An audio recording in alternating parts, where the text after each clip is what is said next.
अस्सलामुअलैकुम वरहमतुल्लाहि वबरकातुहू। नाज़रीन, आज मैं आपको रिस्क में बरकत के बारे में ऐसा वजीफा बताऊंगा जो आका करीम सल्लल्लाहु तआला अलैहि वसल्लम ने एक सहाबी रसूल को बताया था और वो बहुत ही जल्द अमीरो कबीर बन गए थे। खसाइसुल कुबरा जिल्द दोवम सफ़हा 299। आका करीम सल्लल्लाहु तआला अलैहि वसल्लम की बारगाह में एक सहाबी रसूल अर्ज गुजार हुए, या रसूल अल्लाह, दुनिया मुझसे रूठ गई है, दुनिया मेरे पास नहीं है।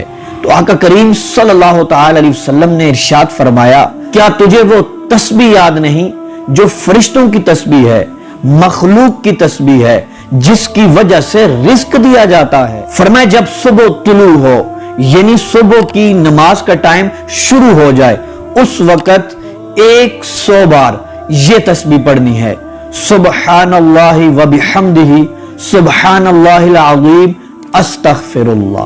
वो सहाबी रसूल चले गए। कुछ दिनों बाद हाजिर खिदमत हुए, अर्ज करते हैं कि मेरे पास दुनिया जलील और रुसवा होकर इतनी ज्यादा आ चुकी, अब मेरे पास जगह नहीं है कि मैं उसको कहां रखूं, कहां समेटूं। अगर आप चाहते हैं कि आपके पास दुनिया जलील और रुसवा होकर आए, आप अमीरो कबीर बन जाएं, तो आप सुबह की नमाज से पहले एक तस्बीह ये पढ़ लिया करें।